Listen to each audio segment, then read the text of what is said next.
Just the cloud. Second part is statistical hydrology.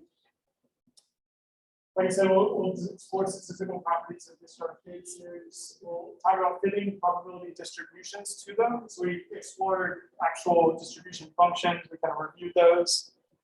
But we'll fit them to data to estimate rare events not represented in the data series. We utilize regional data analysis to estimate flood magnitudes and frequencies at ungauged basins. So all this work is, the first 2 points are based on having time series, having a stream gauge, a flow record, daily or 15-minute flow record. Where you don't have that, as you can imagine, the vast majority of the drainages that you'll be working on as engineers don't have stream gauges or specific data for that flow. So one tool is to use regional data analysis, regional regression analysis to estimate magnitude and frequency. And then we'll explore the limitations of these approaches and associated uncertainty. We've seen time series data. Now, this is a little bit of a chunky graph here. The Colorado River at the Utah state line. We see that it goes up, it comes down, and each year we probably have one peak, maybe two peaks, something like that. What we're interested in now is kind of thinking about how other trends, is this changing over time, and how can we determine? Just from looking at this, does this look like there's new trends, tiny trends in this?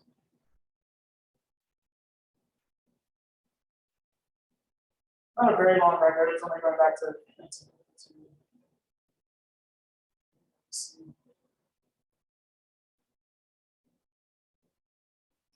So we time series often do have trends in them, and these can be a number of different kinds of trends. We have linear trends, so over time, if you were to basically fit a line to this regression line, it would have a positive slope. On average, flows increasing over time. We have periodic trends, so dry periods and wet periods.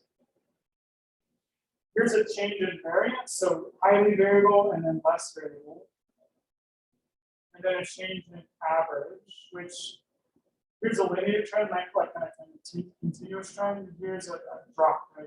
That changed in something. But something changed here. Now we have a difference in average. What might cause a linear trend in a flow hydrograph? Why would flow over time constantly be slowly increasing or decreasing?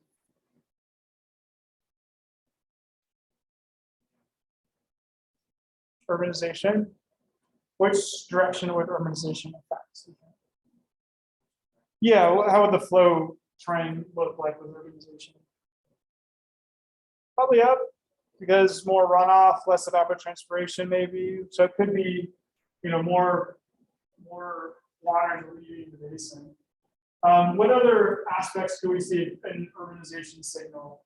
Periodic trend, variance, average. Do you think the variability could change? And how would that manifest on the hydrograph?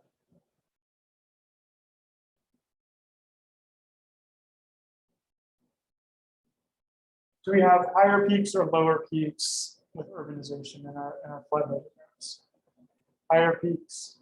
And so you can imagine that if this were flipped, and with urbanization, we had normal hydrographs as the more pastoral or forested, and urbanization comes along, and all of a sudden we get higher peaks, increase in variance. We talked about flashiness in the last homework assignment, right?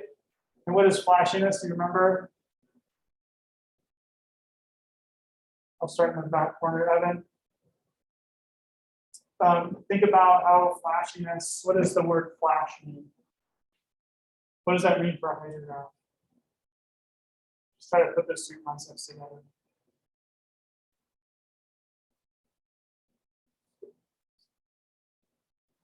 Fascinating. It's a flashy, what is flashy mean?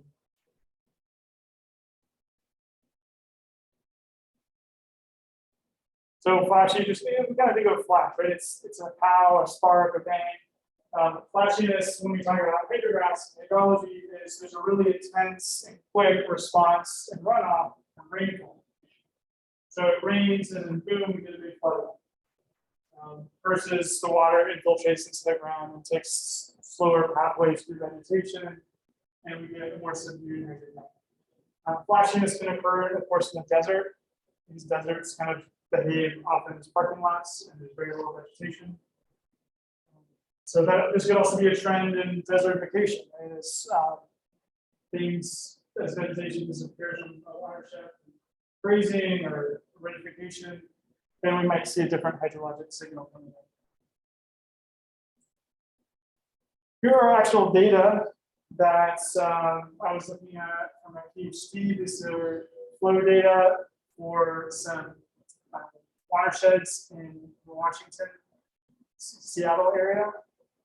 And what I've done is with these blue and red lines, I've plotted the mean, which is blue, and standard deviation for these 10-year intervals. Maybe it's about 10 years. And what we see here is this is kind of a rural area with a little bit of suburban development happening over time. So starting in 1965, going to 1990.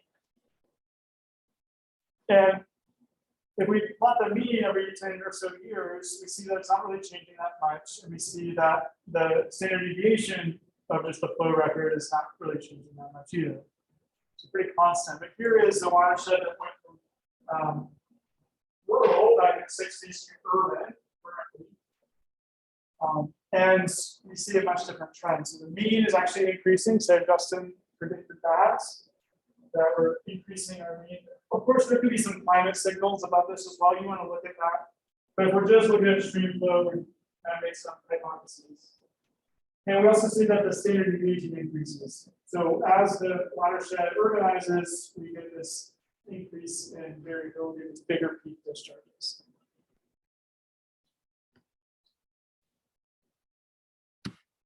And you can see there's this big flood event right here. It happened in both watersheds. It bumped up the standard deviation a little bit here, but we've got a lot of other reasons that the standard deviation is higher besides that one. So this idea of stationarity, this is an important concept, stationarity. Stationarity is this idea that things are always the same. The mean, the standard deviation, the statistical properties of our flow records, our hydrologic records are the same over time. So Nick, is this a stationary record? Which one of these is stationary? Okay. Because when we talk about stationarity, we're talking about fundamental aspects of the statistic, right? So the mean isn't changing, the standard deviation isn't changing. The statistical properties aren't changing over time. And why is that important if we want to do a design based on flow data? I don't think that's important.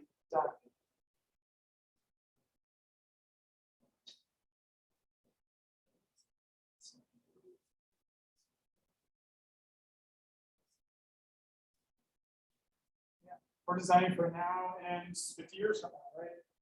Or 100 years from now. So if we look back at our historic flow record and it's stationary, we expect it to remain stationary. And then we can use the statistical properties of that. We can do that maximum annual flood value or whatever properties we need to use, and maybe it's reasonable to apply that over the next 50 years. We've got this urbanization signal. Well, as the watershed builds out, we're going to have more urbanization. Is this going to change? So these are questions you can ask. Often you're performing hydrologic analysis on a site, so you can do a pre and post type thing. Because you know in the future what your site's going to look like. You know how many parking spaces and acres of asphalt and all that. So you can kind of calculate that and model that. But when we're thinking about data, kind of bigger scale things about what's happening in the watershed and the climate. So there could be a climate signal here as well. That's something to look at in terms of rainfall data. Are the intensities of a certain duration storm event changing over time? Is the magnitude of the 10-year rainfall event changing over time? So those are all things you can evaluate. And so if we're going to do a design for this watershed, and I was going to do a peak flow type of analysis. What part of this data set would I use? Would I use it all? Would I use part of it? Would I throw it all out and just model it?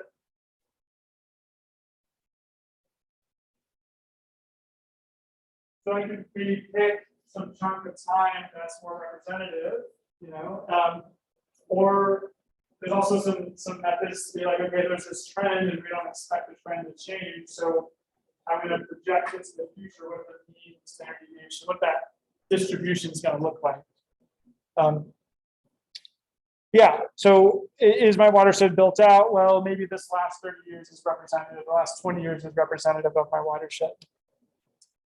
So this is an article that talks about this. It's mostly tied to climate change and how from a water resources engineering perspective, we can't use the same old tools that we've been using, but just going back and using the whole flow record because it might not be applicable to the present or the future of our particular site.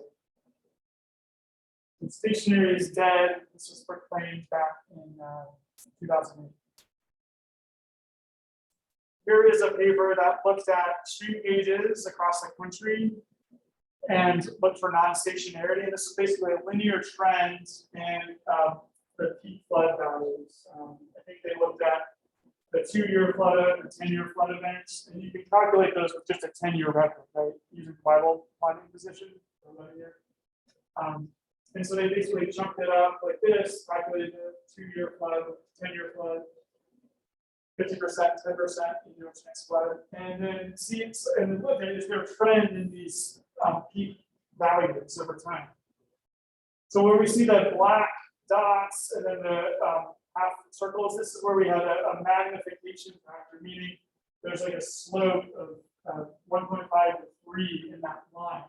And we see that in urban areas where most of these points are, we can see that there's a magnification factor in the Northeast and in many areas. It's not all just tied to urbanization. There is some climate signal there as well.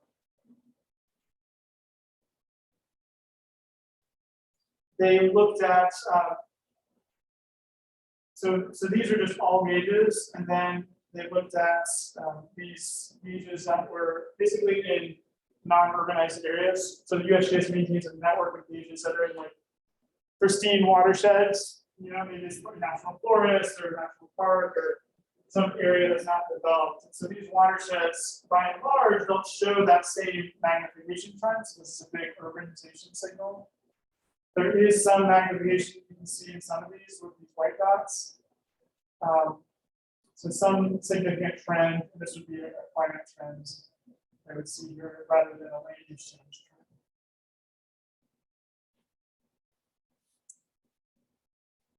All right, so we've got this idea of stationarity, and it's tied to these statistical properties of our flow, the underlying properties of the mean and standard deviation. We can look at skewness. Are they changing over time? And why are they changing? The next concept I want to talk about is what's known as mixed populations. And what's a population from a statistical standpoint? Grace, what's up when we say a population? We're thinking about stream gauges. Right? What's the population here?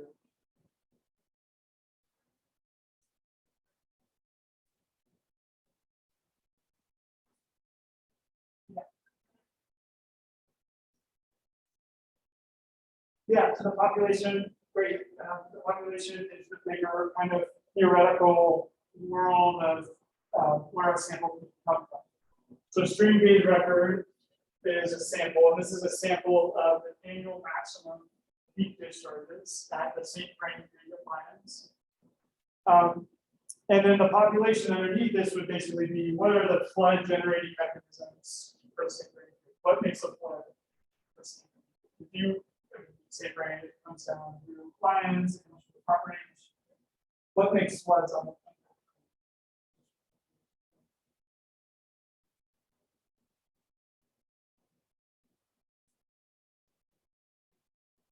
Great. So looking at this, looking at our peak discharges, what do you see here? We see a bunch of small kind of floods, and we see some big ones. What do you think is going on here?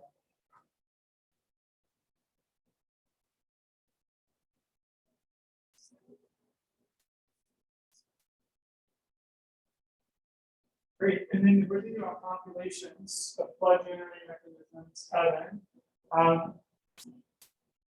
Does the snowmelt flood event, which is what we're seeing right here, maybe there's a bigger snowmelt here or a smaller snowmelt here, right? There's some variability in that. Do you think that's the same population from a statistical standpoint? Does it have the same statistical properties, mean, standard deviation, that floods from rainfall come from? Is that the same population or different population?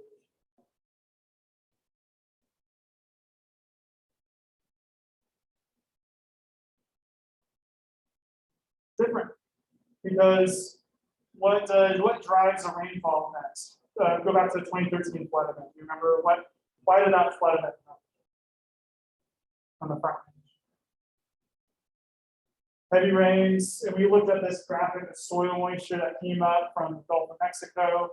It hit the mountains and it dumped out, right? Because we had the orographic lift, condensation, huge amount of rainfall. It was like this fire hose of precipitation or water vapor that hit the mountains. So that is a different mechanism, right? A different physical mechanism that created that flood versus accumulation of snow. And there's a lot of things that influence how much snow we have.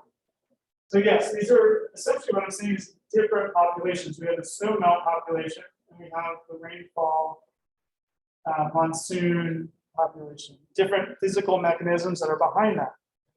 So we don't get these big rainfall floods very often, right? Maybe this was 1917 or something like that, 1941, 2013. They're few and far between, so we have fewer data to represent them. But does it make sense to fit, say, log normal distribution to these flood events with these thrown in? When we fit a distribution to data, it's a theoretical distribution. It represents the population. This is our sample. We fit a distribution to it, which represents the population. So we really want to think about two different distributions, one for these more extreme events and one for these. And if we lump them all together, we might underestimate or overestimate, depending on how it plays out, the frequency of flood events in the future. So here's the St. Range watershed. That one helps for this discussion. Obviously, here's the continental divide, and so we get a lot of snow, but we also get those monsoon events as well. Here's Longmonts, here's Loveland, and then Boulders down here. So mixed populations, then, and we can actually fit different curves. And so this is basically a curve that we fit to data. We have exceedance probability on the x-axis, and then we have peak discharge and cubic feet per second on the y. And this is for the Big Thompson River.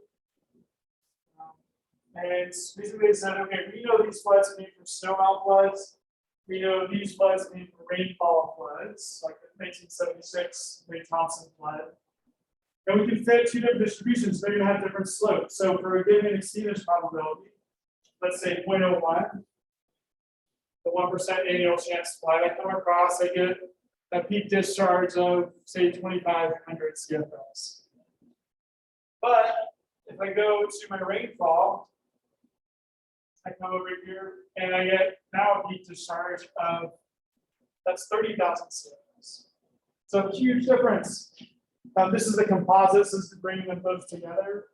But the idea is, depending on which flood generating mechanism we're looking at, we're going to get a much different answer in our flood frequency analysis.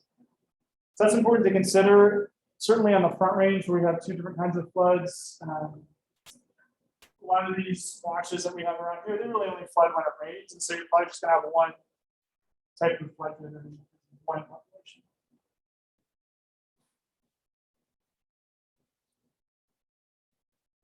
And so what you're going to do in the homework assignment is actually create one of these curves, or I think Stationarity is what we're going to be working on. And we'll go through the steps in the spreadsheet about how to basically fit these lines. This is a way to represent a distribution, a PDF, or a CDF in this case. And you will do the Michael plotting position, which will give you exceedance probability and discharge value. And then you'll be fitting a distribution to those data. to be able to extend out beyond our data record. Yeah. Mm-hmm.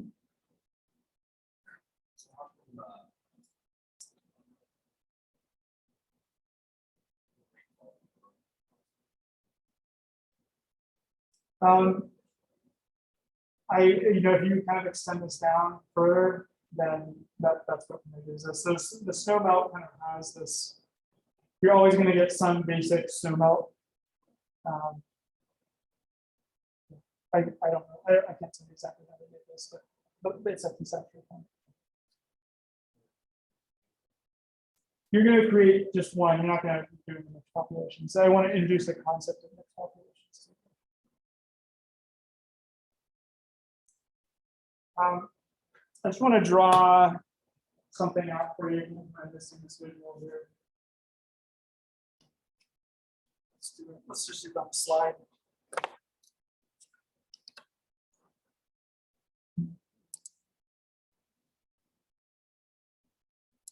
Great.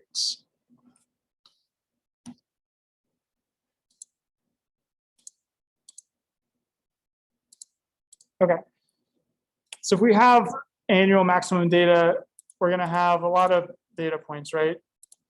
And depending on how long our flood record is, maybe they get us out. So if we have a 10-year flood record, we can calculate up to the 10% exceedance probability. If we have a 20-year flood record, we can do this, right? So say we have a data set that goes only about 30 years or something like that. So we can use the Weibull plotting position to estimate then, based on our data, up to the 30-year event. Okay, so limited data series. And one of the important aspects of hydrologic statistics that we're going to be learning about is fitting this distribution. So you're basically fitting a curve or a line to the data based on the mean, the standard deviation, the skewness, and then calculating and estimating theoretically what a particular magnitude event would be beyond your data set. So I've got 30 years of data. I can't estimate the 1% flood event, but I can fit a distribution to it and extrapolate out using that. So this is an extreme value distribution. And then I can use that function then to estimate my 1% or 0.01 annual exceedance probability flood event, the magnitude of that.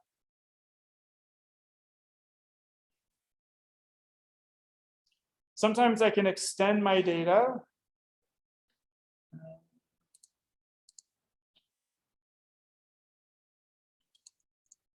Sometimes I can extend my data using paleofloods, and this is where geologists and geomorphologists get together, the hydrology engineers, and they'll survey a cross section.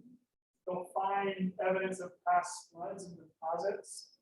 So maybe there's some sand or cobbles that are deposited, or even charcoal and crevices or something on the floodplain.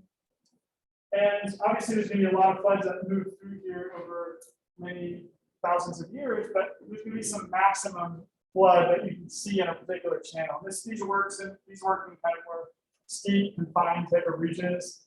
People have also done this on plains in Colorado. You can identify where cottonwoods are, and the age that cottonwood will correlate to when the last flood event was in that particular area. These cottonwoods come up and establish after a flood scours the ground. And then there are some statistical methods that we use to say, okay, first we'll do a hydrology model. We'll estimate how much discharge it takes to fill this valley cross section. Of course, we have to assume that it hasn't changed that much. And then we can go and tie that magnitude to a probability. We can date how old that was based on charcoal, and use some statistical methods to assign a frequency to it, or a non-exceedance probability.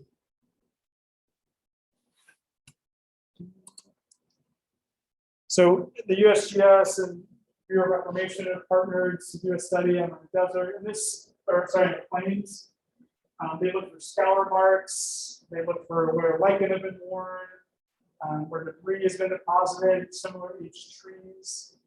and stars on trees, and all these things can be lines of evidence that can be used to date past big flood events that a stream gauge didn't pick up. Using HEC-RAS or some simple assumptions, we can model the discharge in that cross section and figure out what the discharge would be. And then bring that into this frequency analysis. The flood frequency analysis standard guidelines and methods is outlined in this document. It's a collaboration between USGS, Bureau of Reclamation, and Army Corps of Engineers. It's called Bulletin 17C. And it was recently updated back in 2019. What this bulletin does is outline a method that I just kind of drew for you, is how do we take data, so here are the data points, the exceedance probability, peak discharge. We get this by the rival plotting position, done as already precipitation. And then the method then tells you, okay, we're going to use this equation, and the standard equation, standard distribution used in the US to fit to these data and extrapolate out so that we can estimate more rare, less frequent high magnitude flood events. You also know that there's uncertainty bounds put on this, so there's a way to calculate the confidence interval, which would give us a plus or minus estimate. So the question is, what distribution fits flood data the best? We talked about extreme value distributions and statistics last semester. There was, okay, this distribution fits, we looked at 3 different types. The first one was, okay, this distribution fits the maxima that are generated from a normal distribution, or distributions that have asymptotic tails. And then it got a little more complicated from there. The general extreme value function or distribution is the one that kind of incorporates all 3 of those. It's the most kind of generic one that can be fit to different distributions in its parameters. And it has what's known as a fatter tail, a longer tail. We talked about tails on Monday. The LP3, which is log Pearson 3, and we'll get into that a little bit more. This is the one that's used in the US. It's still used, recommended by this Bulletin 17C. And this distribution is what we use. We just say this is what we use. It's because we've always used it, and we'll say it's good enough. But in this paper from 2011, they note that if you fit this distribution to a particular data set, it will underestimate the magnitude of the 100-year flood, for example, compared to a different distribution, so the generalized extreme value distribution.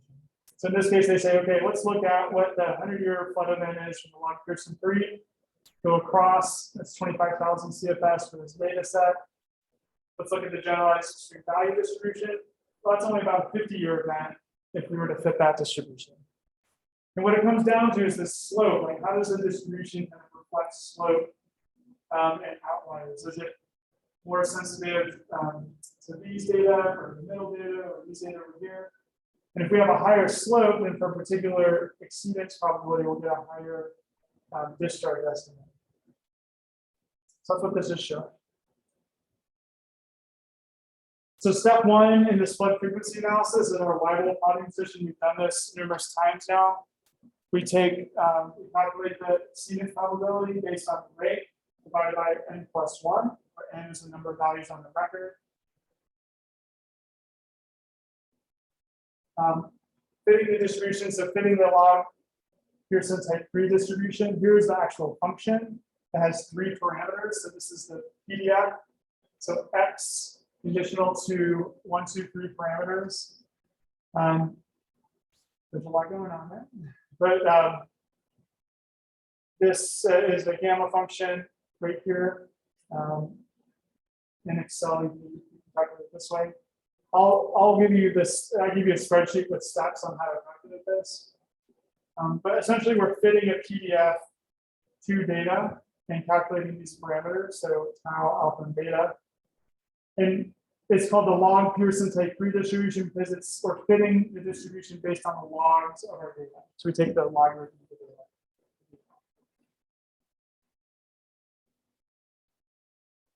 So how do we do it? We're interested in first the mean, the standard deviation, and the skewness coefficient. So here are the equations for that. I think I asked you to calculate these using these formula in the homework assignment. So if you refer back to this, it's also in the textbook.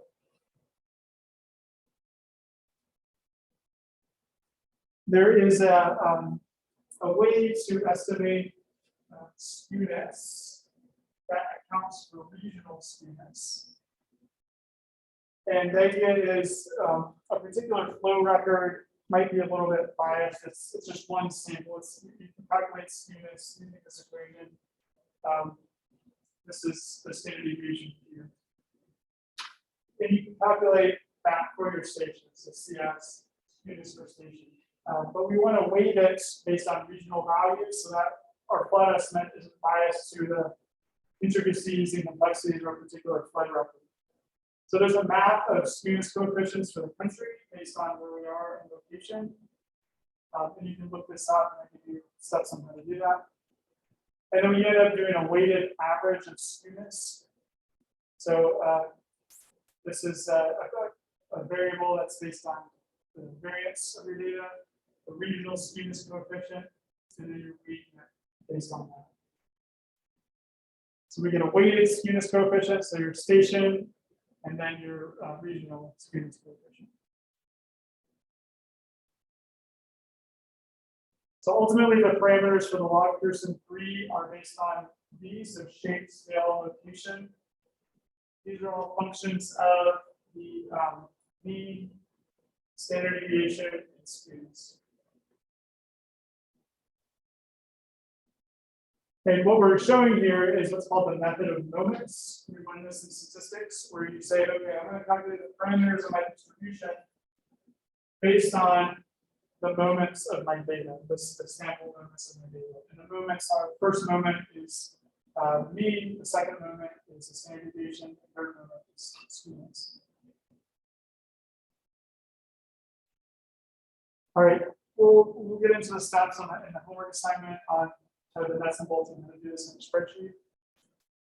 You've done this before in statistics. You've fitted distributions to empirical data. So we have a histogram, and we have a bunch of different distributions we can fit to the histogram. We've actually done this exercise. All right, so we've done that. Now what? How do we actually use this? So ultimately we need a cumulative distribution function to calculate an annual exceedance probability. So if we have, say we fit a distribution, we plot the CDF, then we can say, okay, for a given value of discharge, what is the probability of, what's the cumulative probability? So if I do 10, and I get a cumulative probability of 60%, that means I have a 60% chance of being smaller than that, or 40% chance of equaling or exceeding this, right? And so then I can relate that back to a return interval. So if I do this, for example, I'm going to ask somebody, ask the class. Let's just draw this out on a screen. All right, so we're going to do the 50% cumulative probability and say this is a flow record that's based on annual maximum data. All right, and so this, we'll just call this 9. So 9 cubic feet per second based on our annual maximum data. What is the return interval now based on this graph? The annual chance of this happening. 50%. So what does that end up being? So 50% chance in a given year. So what's the recurrence interval? It's the 1 over 50%, which is every 2 years. So we end up with a 2-year. So this is 0. Why is that so fat? 0.5. So that's 50%.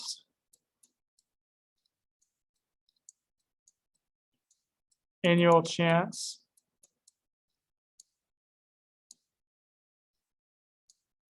And that's equal to 2 years recurrence interval.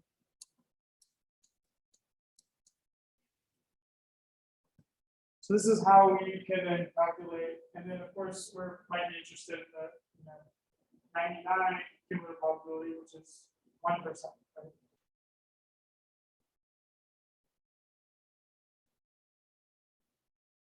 All right. Yeah.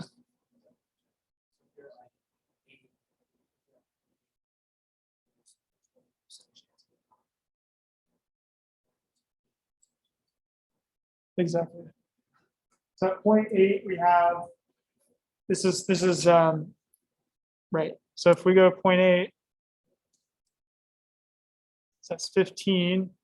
Then we have this is 20%. And we call it 20% chance of exceedance, or 0.2 probability of exceedance. So exceedance means above, right? Greater than probability of exceedance.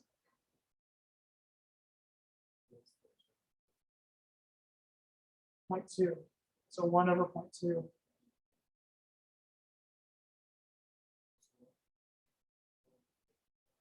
One over 0.5 is 2 years. So what's 1 over 0.2? 5. So that'd be the 5-year return. So, as engineers, we're interested in, the 0.99, right? Which would be, so really, way up here. We're mostly interested in this kind of upper value. These are the tails of the distribution, right?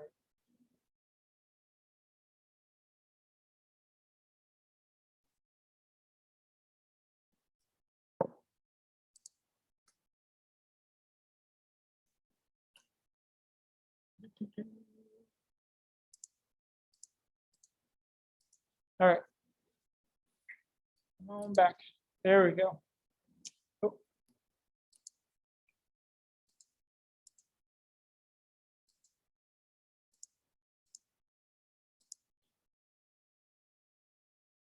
Okay, so there's this kind of mechanism that we use to break this down and calculate this in a spreadsheet. And we use, this is the formula that we'll use. So the Q that we're trying to calculate, and you'll see the probability. So the Q.01 would be the 100-year flood. And we basically take this probability distribution function, which is this red line, and we make it into the format of a line equation.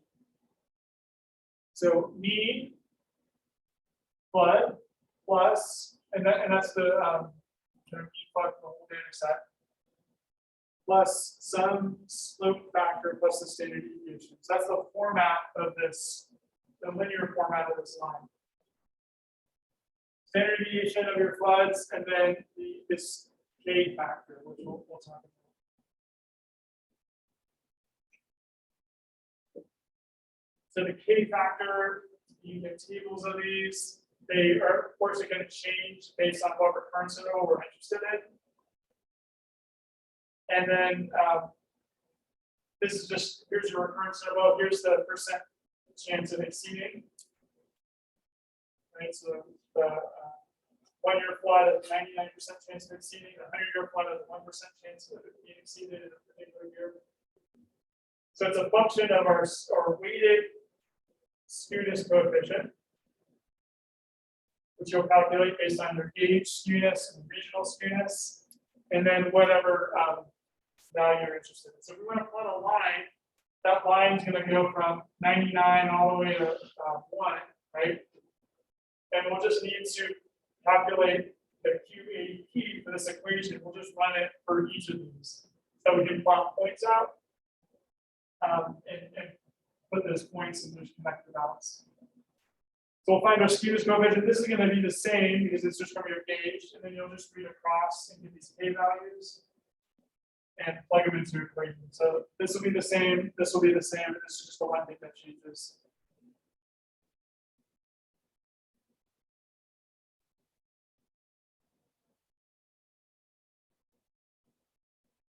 So we can use this equation, which is a linear format of a Log-Pearson or whatever distribution we fit, to then calculate based on the antecedent probability what this discharge value is going to be. So QAP, this basis would be the Q.01, 11,500.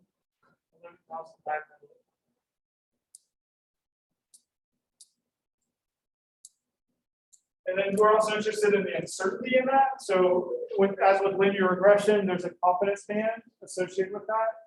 There's a different way to calculate it than we do normal linear regression. But we can use this kind of visually then to estimate the bounds of our uncertainty. So for this 1% annual chance flood, we've got a range, a 95% confidence interval range between 10,500 and 13,000. So we could then put this into our design and look at how sensitive is our design to this uncertainty. All right, let's take a stretch break and then we'll pick the rest of this up. So all the statistical analysis that we've been talking about is based on this idea that we have a stream gauge data to work with, 10 years, something like that, right? Typically, people say you want a minimum of 10 years of stream flow data to do any sort of statistical analysis on it. But if you don't have that, then what can you do? Well, you can model, and we've been learning how to do rainfall runoff modeling. It works better for smaller watersheds than bigger watersheds. But we also have stream stats, and you all know about stream stats. We've used them a little bit. We haven't talked about the kind of real reason that stream stats was invented in the first place, and that is flood frequency analysis for design. So here's stream stats for a little wash that comes down to I-70 north of town. They delineate a watershed, and we've done this before. It goes all the way up to the edge of Mount Garfield. You're up here near that flagpole. Has anyone been up there? Yeah. You gotta do the hike. I say do it once. I don't love that hike because you're on the interstate the whole time, but it's good to do. It's up. The backside, how do you even do that? Oh, all right.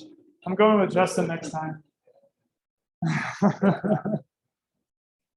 All right, so we can use stream stats. Obviously, there's a stream gauge here. Sometimes USGS will work with like CDOT and others to install a set of crest gauges. We talked about stream gauges, how they work. You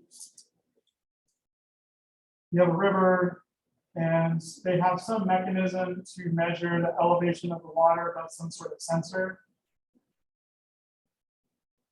This could be a pressure transducer, or it could be a bridge with some sort of sonar device that gets the elevation of the water surface.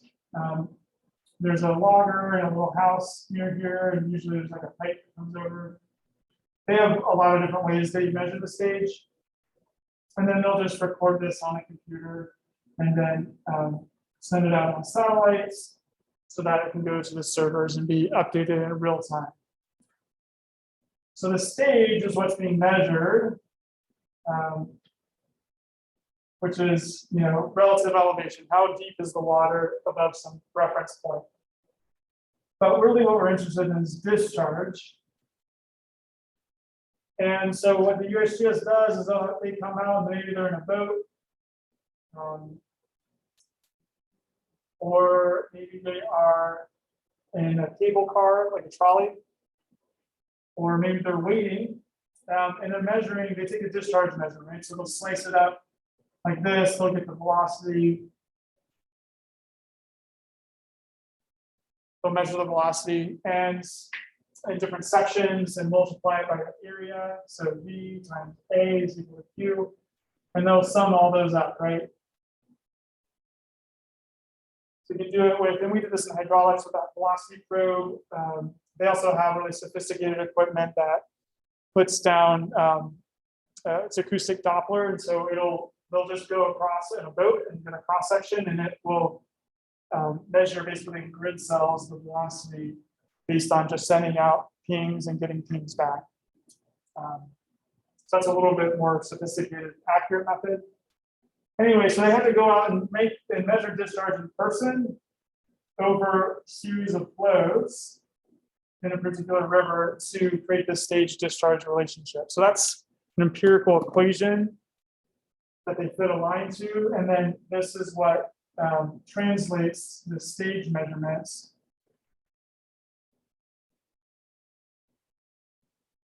to discharge. And they're constantly going out there and updating, and you'll see on a USGS gauge, you'll see a little red star on the flows. That's when they went out to the measurement on the boat or the cable car or wherever. The other type of gauge is what's known as a crest gauge. So this is the standard stream gauge. The crest gauge is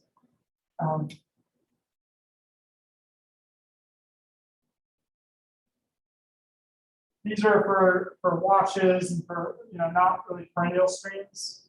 They're cheaper to operate. So stream gauge might be $50,000 a year to operate. Crest gauge, you have to go and put it in, and the way it works is a flood comes through, and there's the most simple thing is cork rises and then sticks, but there's other ways to do it to measure what's the maximum stage or elevation of flow that came through there. So you just get the peak of the flood that moved through, and this would be just like annual peak. You get the elevation, and then you can model this in HEC-RAS and then estimate the discharge that way. So it's not as good, it's not as accurate because you never actually directly measure the flow, but you just have to come out here once a year and see what's the biggest flood that came through and then reset it. So you can set these up on washes and get an idea of the annual maximum floods. Still, it takes people and it's expensive and we don't do it everywhere. So we do regional regression, and these are based on regression equations from stream gauge data. So here's the report, one of the more recent reports, 2009, not super recent, but it's going through an update right now. And what they do is they say, okay, let's take stream gauges across the states. These are gauges that are active or have at least 10 years of data on them. So all these triangles.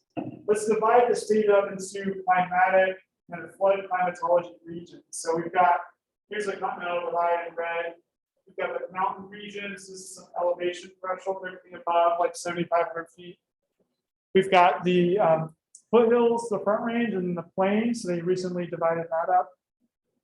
We've got the southwest, northwest region. And we're going to say, we're going to treat all of these gauges as kind of having similar populations of flood generating mechanisms. That's why they delineated the front range region. We're going to say this is the region that can have rainfall floods. This is the region that will just have snowmelt floods, right? And then they go out and say, okay, what data can we use that will help us predict the flood? So here is the different annual exceedance probability flood events. So the 50% all the way to the 0.2%. So 100-year flood, 200-year flood, 500-year flood. And they've got these estimates. So we can estimate this spinning the log Pearson 3 or just from the Weigel plot series. So we can estimate all of these values from actual stream flow data. Right? So each one of these gauges has stream flow data, fit the log Pearson 3 distribution to it, calculate all of these values from data. Then we can go and look at the watershed of those stream gauges, create a drainage area, and then we can look at all these factors. So this is the 6-hour duration, 100-year recurrenceable rainfall depth in, say, inches. This would be I don't know what the definitions here, 80% clay. This would be the elevation at the outlet of the watershed.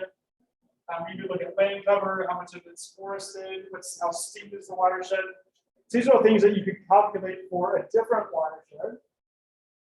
For example, this one, right? We have the slope, the drainage area, the cover, the rainfall. These are all things we can calculate outside. So these are independent variables. So we can calculate these dependent variables. This is the design discharge that we're interested in. So we're seeing this is an actual equation then that goes into stream stats. When you click that button on stream stats, you get a range of discharge values, and it's based on the particular qualities of the watershed. Drainage area, in this case, this is for the footnotes. Percent clay in the watershed based on soils, the elevation at the outlet. It tells us our error, so standard error of prediction, R squared value. So these are the kind of uncertainties associated with it. It's not perfect, right? So plus or minus 100% in prediction. That's not amazing, but you know, something. And so here's just an example of what this looks like. This is a real simple regression. Note that this is not what we saw before. This is not the log Pearson 3. This is now just regression that we're familiar with, where we have an independent variable and we have a dependent variable. So usually what happens is they'll take the log of the discharge values, the log of whatever independent variables, and we'll get an equation that ends up being a power. So this relationship is linear in log space, log space, and then non-linear in arithmetic space. So we fit a line to the data, it's linear in log space, and then we end up getting this is the these requirements around. I think this should be if you transform this back, this we're not going to actually do that ourselves. But this is kind of a simple, this is just a one variable. So drainage area is a one variable. This is obviously multiple nonlinear regression. Drainage area, precipitation, clay, elevation. And the idea is, well, if we throw in more predictor variables, then maybe we can do a better job at predicting the outcome. But you'll always see drainage area in there.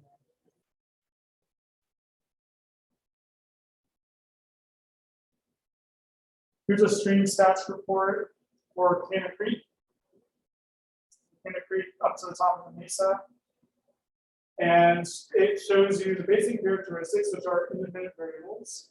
So mean annual precipitation, that one's important for Canna Creek because it's snowmelt. The basin slope, drainage area, elevation, the percent of elevation above 7,500. And why do we care about the percent of elevation above 7,500 feet for this particular equation?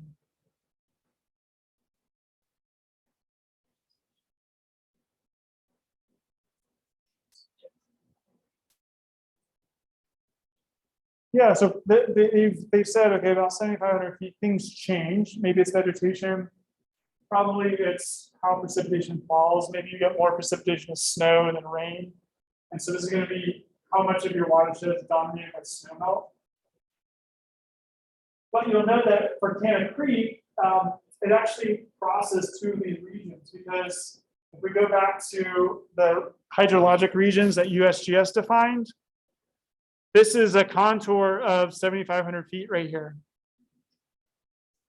So here's Canna Creek, and you can see that that watershed extends into two different regions, right?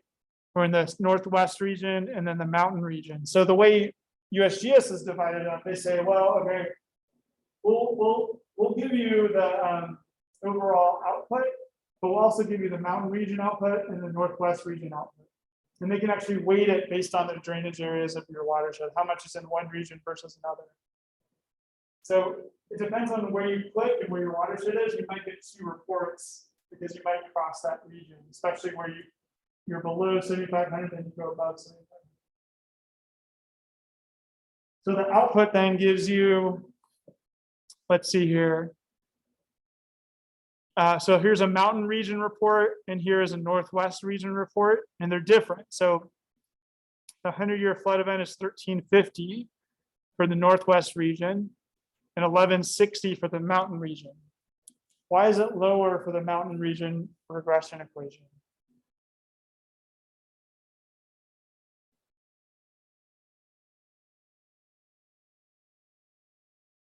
Because of what Kalisha just talked about.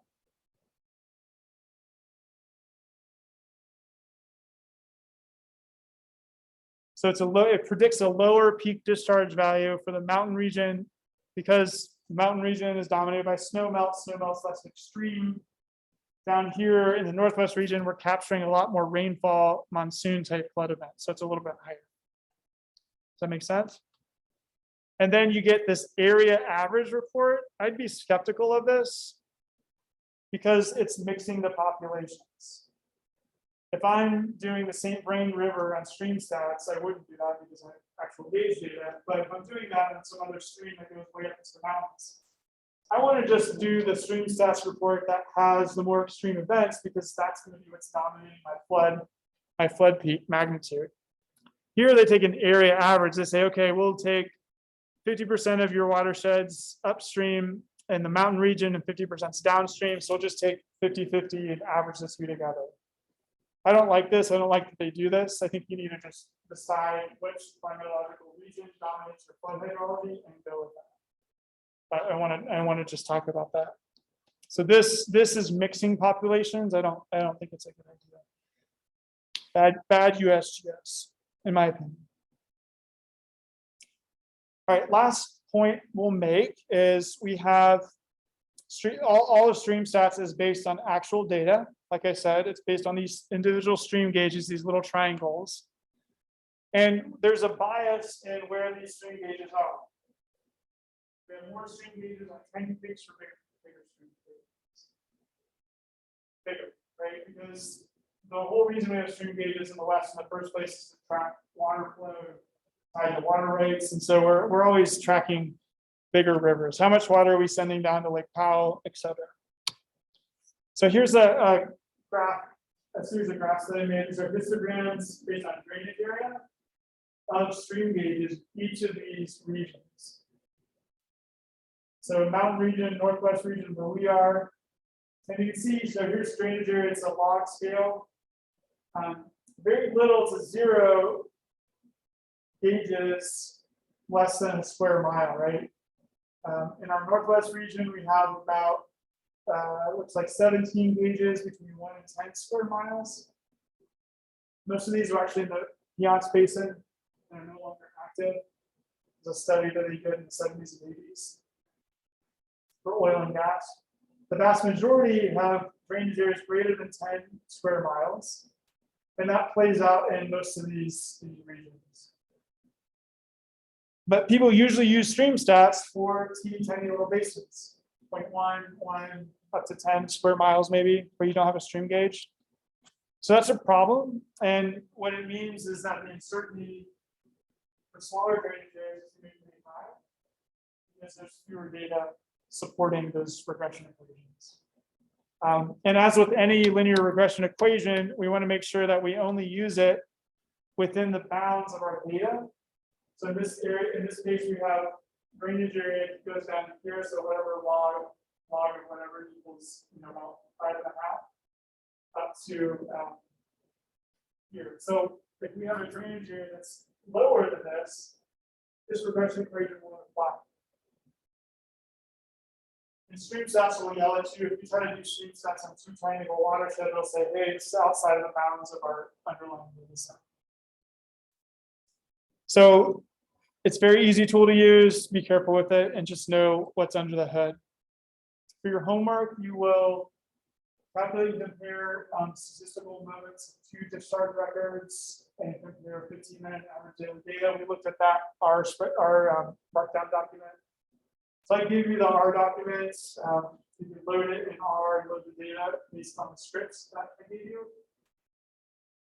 Only thing you have to change is where the files are, so you just have to change the directory. I'm happy to help you with that in office hours. And then you're going to calculate the moments and compare them between Crystal River and East Palm Creek. You'll fit the log Pearson 3 distribution to annual maximum data set to calculate annual exceedance probabilities. You'll do it in Excel following these steps. I give you the spreadsheet to do it for LP3. You'll do it in KeyRams, which is an online platform. They can automatically load the stream gauge data and calculate it for you. So this is a check. And then you'll bring in stream stats. You'll bring all those together, compare them, put them in a table, plot them, and discuss. And then you'll calculate and incorporate a flow duration.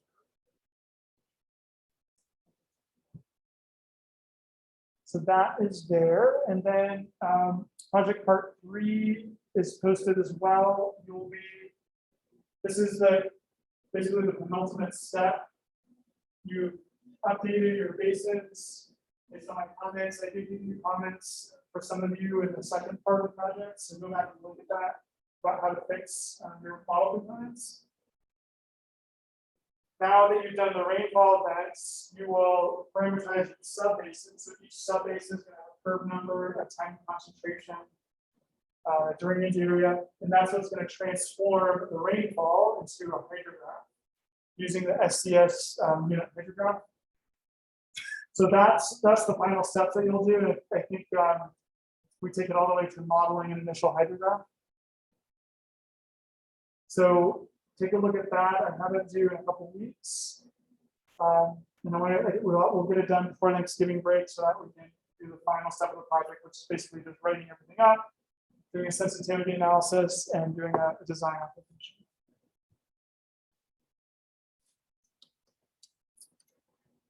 All right, thanks for your attention.